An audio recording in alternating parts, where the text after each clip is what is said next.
Afternoon everyone. Good afternoon ma'am.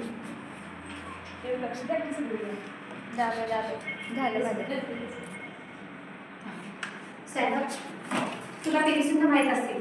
हां, त्याच्याबद्दल तुला काय काय माहिती आहे ती सर्वांना सांगायचं.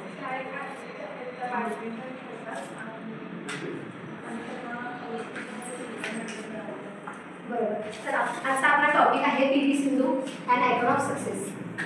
तर मी 2 गट पाडणार आहे. तर दोन्ही गटातील विद्यार्थ्यांनी पी व्ही सिंधूबद्दल थोडी थोडी माहिती सांगितली. जसे की त्यांनी 2016ला ऑलिम्पिक जिंकलं होतं, मेडल मिळालं होतं. स्टार्टिंग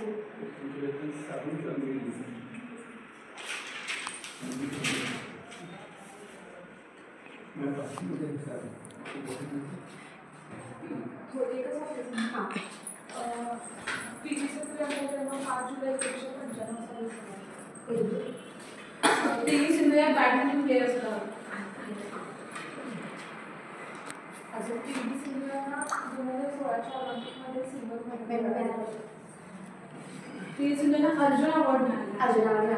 आणि त्या माझ्याकडून आहे. तर आपण कम्युनिकेशन स्किल बघत आहोत. तर ह्याच्यामध्ये पॉडकास्ट हा एक असा वे आहे ज्याच्यामध्ये आपल्याला कम्युनिकेशन चांगल्या प्रकारे साधता येते. मग आपल्याला पी व्ही सिंधू एक बनायचं आणि एक इंटरव्ह्यू बनायचं आहे. कोण बनणार?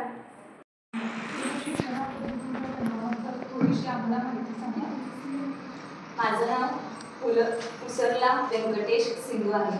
माझा जन्म 5 जुलै 1995 साली झाला. माझं संपूर्ण बालपण आंध्र प्रदेशात हैदराबाद इथे गेलं.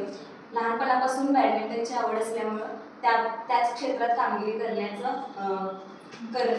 ठरवलं आणि त्या बॅडमिंटनमध्येच भारताचं नाव रोशन करण्याचं ध्येय जे आहे ते गाठलं. 2016मध्ये सिल्वर मेडल मिळवलं. आणि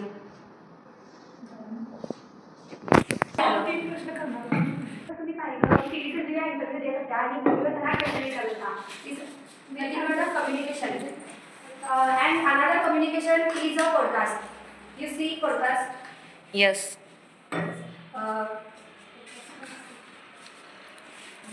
Podcast is a powerful and versatile form of communication where creator asks questions. You can see here. This is the podcast of PV Sindhu and Rajni Ranawadia. Where I shout out, but I think often a very jovial, normal person. I don't know, it just changes. I mean, the mindset when you just go on the board, you just like go into that zone, thinking that okay, it's your zone now. Please don't come to me. I don't know.